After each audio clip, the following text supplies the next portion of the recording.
Bonsoir Jules. Bonsoir Maria. Ces derniers jours, alors qu'un accord de paix était donc en préparation, aujourd'hui conclu, France Médias Monde, c'est-à-dire RFI et France 24, ont fait l'objet d'une campagne de désinformation sur les réseaux sociaux. Oui, tout part d'une publication postée sur le réseau social TikTok il y a 2 jours. Vous la voyez, elle présente ce qui serait la retranscription d'un discours intégral prononcé ces derniers jours par le président français Emmanuel Macron, un discours retransmis en édition spéciale sur la radio de France Médias Monde RFI et qui a été publié par 7 internautes qui, vous le voyez, arborent en photo de profil les logos de RFI et de France 24. Quel est le propos de ce prétendu discours ? Eh bien, contrairement à ce qui est écrit sur la capture d'écran, ce n'est pas du Rwanda dont il est question, mais des relations entre la France et la RDC. Ce prétendu discours évoque tout simplement des excuses officielles que présenterait le président français à la RDC pour son ingérence passée. Je vous propose d'en écouter un extrait. La France, par ses choix, par ses silences, par ses intérêts mal placés, a pu être complice des souffrances et des drames qui ont frappé l'Est de la République démocratique du Congo.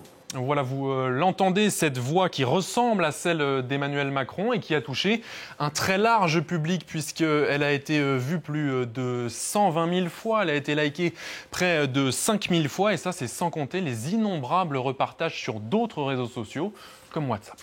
Et pourtant, cet extrait sonore d'excuses officielles du président français, il n'existe pas en réalité. Oui, ceux qui ont l'oreille attentive l'auront certainement remarqué. Ce prétendu discours a été entièrement généré par l'intelligence artificielle. Pour s'en rendre compte, je vous propose d'écouter un autre extrait à la fin de l'allocution.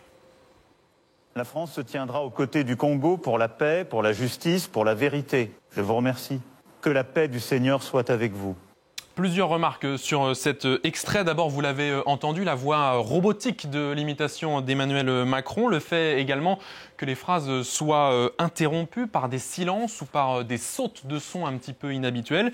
Et puis enfin, le contenu, la toute dernière phrase prononcée, que la paix du Seigneur soit avec vous. Il est impossible pour un président français de prononcer ces paroles au regard du principe de la laïcité en France qui interdit aux responsables politiques d'exprimer des convictions religieuses dans leurs fonctions officielles.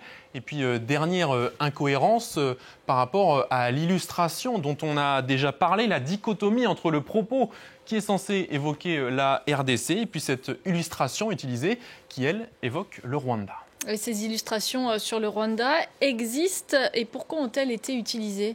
Oui, cette image existe bien. Elle montre en réalité le discours prononcé par le président français Emmanuel Macron le 27 mai 2021, discours de Kigali dans lequel il reconnaît la responsabilité de la France dans le génocide du Rwanda. Cette publication veut donc, par un effet de miroir, recréer ces excuses officielles, mais cette fois à destination de la RDC.